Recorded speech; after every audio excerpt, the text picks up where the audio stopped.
Greetings, everybody. In this opportunity, we are going to review chapter number 8 of the new driver's handbook, which is called Efficient Driving. About the efficient driving.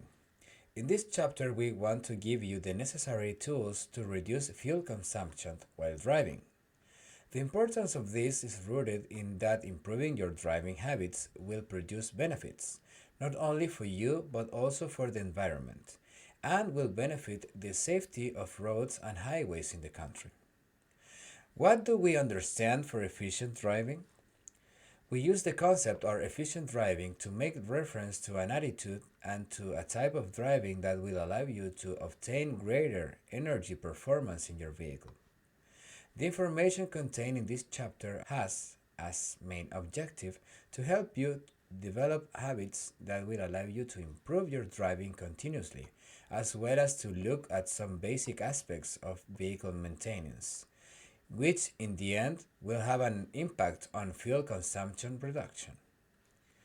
Putting into practice habits that make up efficient driving will lead you to sustainably reduce your energy consumption, since optimizing the way one drives can save up between 10 to 15% of fuel, which will reduce your final energy output. How does efficient driving have an impact on consumption? The benefits from efficient driving appear in lower cost per trip, lower cost in vehicle maintenance, and a reduction of stress while driving, which leads to greater safety for you as well as for those with whom you share the road. At the same time, the way one drives is essential in the reduction of various air pollutants, among them carbon dioxide, one of the main sources of greenhouse effect, phenomenon that consists in heat retention as a result of gas accumulation in the atmosphere. Next, we will see some techniques to be an efficient driver. Not all techniques apply while driving, but also before getting inside the vehicle. Because of this, we present recommendations that apply before you go and while driving.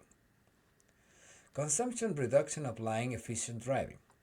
Many studies done by the ACHEE have proven that applying efficient driving techniques allow you to reduce between 10 and 15% of fuel consumption. The Chilean Agency of Energy Efficiency, that's the ACHEE in Spanish. Before you go, an efficient driver does not worry only about how he or she drives, but also about other aspects previous to driving itself that will affect directly on the final fuel consumption of each trip. Next, some recommendations before you go. Plan your trip. The first thing that must be considered to have efficient driving is to plan your route and to live with time. It is possible that you may not know the existence of shorter routes to get to a same destination. It is because of this reason that we recommend reviewing the map beforehand with the purpose of identifying and choosing alternatives that shorten your journey. That way you will avoid driving extra kilometers that make you spend more fuel than what is needed. If you look for the least congesting routes and avoid them as much as possible, or times of greater traffic, you could decrease your fuel consumption as well as time spent in your trip. This implies being less time with the engine on, consuming fuel. Also, a route with lower traffic congestion will allow you to keep a constant speed and hence obtain better performance. Be foresighted and make sure you gather several errands in the same trip. That way you avoid unnecessary trips, reducing the times you have to take your vehicle to the streets. Energy efficiency is not doing less, it's doing the same but spending less. Why make two trips if with only one you can do all of your errands? If you have GPS or mobile phone with GPS included, use it to plan your route before your trip. There are GPS systems and mobile phone apps that also give indications while you are driving to make it even easier to follow the wanted route. Remember not to use your phone while you're driving. Prepare your vehicle for the trip. To move a big load, you need more strength than to move a small one. In the same way, the greater the load or weight the vehicle has, the greater the strength this one will require to move it. This strength is sustained thanks to the energy contained in its fuel. The greater the load there is in the vehicle, the greater the effort it must do to move it. With a smaller load, a smaller effort is required. In the vehicle, it is translated to less fuel consumption. That way, the greater the weight your vehicle has, the greater fuel consumption will be. Each kilogram counts. Check you don't have objects of excessive weight for your trip, such as toolboxes or a roof rack, which is not really necessary. Keep these items in another place where they do not create energy output. Watch the aerodynamics. Roof racks and cargo in the roof have an additional effect that increases fuel consumption. Especially at high speeds, some aerodynamic resistance is produced that has to do with wind resistance to vehicle movement. If you have a roof rack or cargo in the roof, consumption fuel can increase about 20% in highways. So you have also to control the air pressure of the tires regularly. When a tire has less air than necessary, it demands greater effort to move the vehicle. Imagine what it means to ride a bike with a flat tire. It requires greater effort on your part, doesn't it? In the case of a vehicle, it requires greater amounts of fuel. It is necessary to check tire pressure regularly in the frequency recommended by the manufacturer or at least every 2 weeks. Also check before starting a long trip such as vacation or other trips outside the city. It is estimated that a 5 psi reduction from the optimum air level in tires can increase fuel consumption by 3%. Some benefits of a good maintenance of the vehicle. Just as it was mentioned in the automobile operations section of chapter The Principles of Driving, the good maintenance of the vehicle will allow you to drive your vehicle safely and also to increase the lifespan of its various components, as well as having good fuel performance and to have greater availability of your vehicle. Additional to tires, there are other key elements to keep a good performance. For example, a fuel filter in bad shape could increase the fuel consumption by 0.5% due to the pump making greater efforts to take fuel to the engine. Eventually, there will not be necessary amount of fuel when facing an acceleration demand of the engine. This could generate an incomplete combustion. This is when the total of energy available is not fully used. A dirty air filter could affect by 1.5% performance, since if there is not enough air available or if it is contaminated, fuel is not fully used up to 100%. There is an optimum proportion of air and fuel that allows extracting the maximum amount of energy in fuel during combustion. If this proportion is not met because there is not enough air, then part of the energy resource will not be used. On your way, an efficient driver is that who is capable of applying some basic techniques while driving. Because of habit, it will surely not be possible for you to take into practice all the recommendations contained in the chapter immediately. For that reason, we recommend you to apply the following techniques gradually, so they become more natural to you and then become habit. When this happens, you will be an efficient driver. Turn on the engine without touching the accelerator. When you turn on the engine, choose not to step on the gas since that action only causes an increase in fuel consumption. Modern vehicles are equipped with an electronic system that allows you to regulate the start and fuel injection to the engine. Accelerate softly. Avoid accelerating fueling. Full acceleration generates excessive fuel consumption. A driver that usually accelerates fully will have an energy output greater than one who is moderate. Use a feather foot, not a heavy one. Optimum speed. Even though in highways speed limits allows 90 or 100 or even 120 kilometers an hour, You must keep in mind that high speeds reduce considerably fuel performance, about 10% or more. Sure, if you want to travel great distances, you could justify driving at the maximum speed allowed. But in the case of distances smaller than 100 kilometers, the time gain is pretty low. We invite you to see how much time you gain by increasing your speed by 10 kilometers an hour in the table shown in Encounters and Overtaking section of chapter Traffic Regulations we have seen before. Is it worth to increase your consumption that much for a few minutes? Also, avoid straining the engine.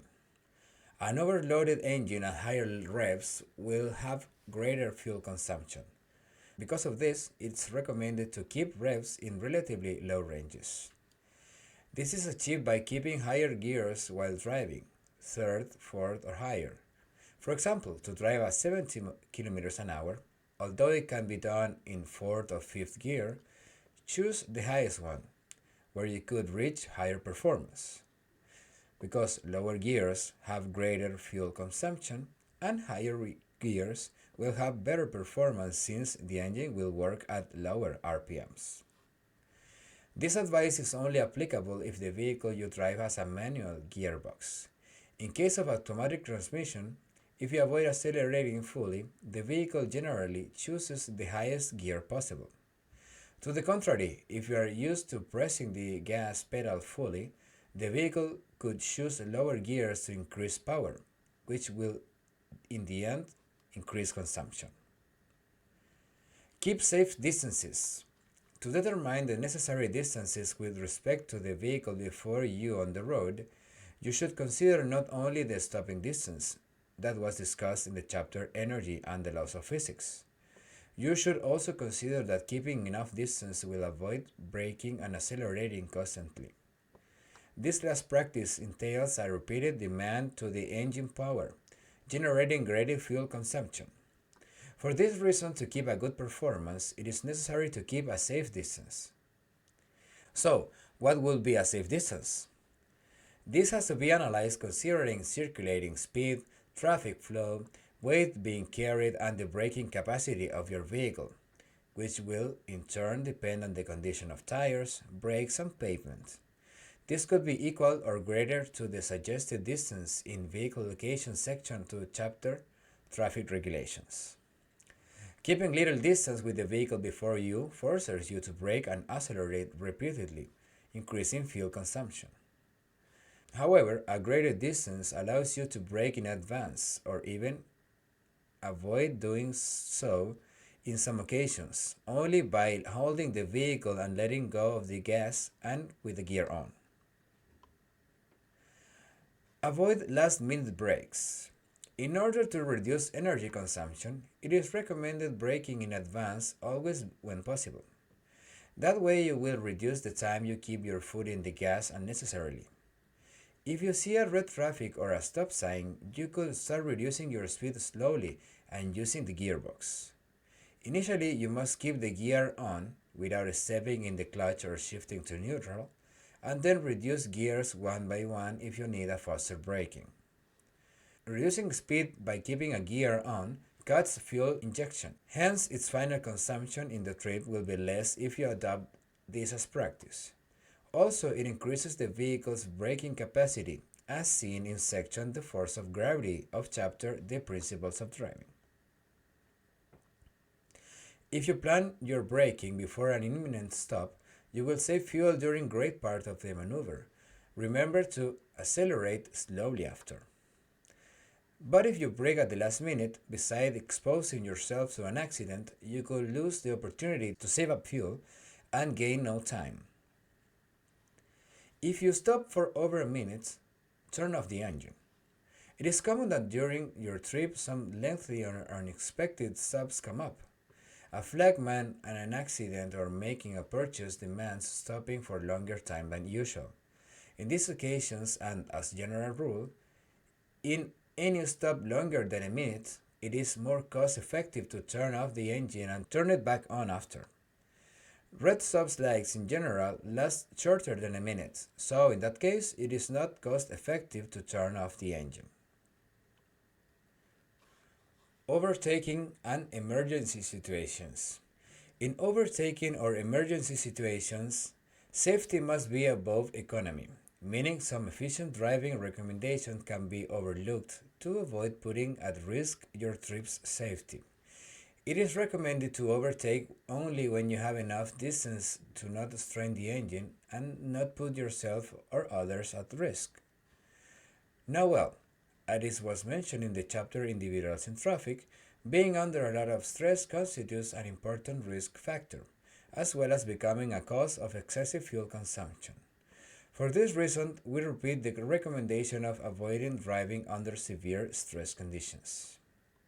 The safety. It is not coincidence that the principles of safe driving give as a result an efficient driving that allows to reduce energy consumption. Moreover, safe driving is the basis for an efficient driving, which contemplates principles and techniques that, along with protecting personal and other safety, leads to the proper use and functioning of the vehicle, which entails a reduction in consumption. Next, there is a summary of the principles that promote safety and efficiency. For example, attention to the conditions surrounding the driver will allow you to react appropriately and avoid accidents. At the same time, braking with enough anticipation and the proper use of the gearbox reduce fuel consumption. Overtaking. You must have certainty that you have enough distance to maneuver.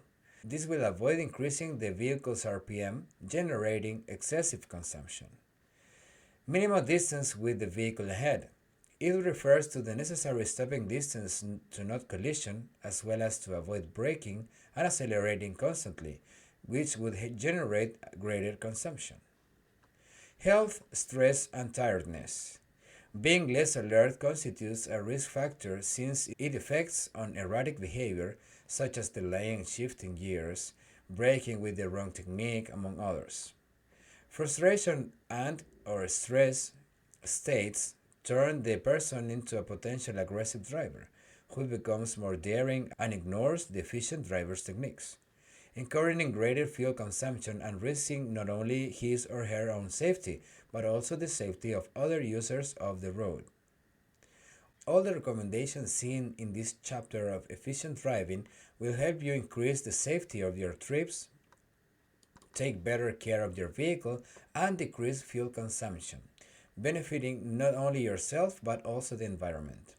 A joint effort is necessary to reduce consumption of energy resources at a national level, as well as air pollution levels. You could be a key part in this effort for having a cleaner and more efficient country. If you would like to learn more about efficient driving, go to www.conduccioneficiente.cl. And that's the end of this chapter, and we are ready to start with the new one, which is called Important Information. Thank you.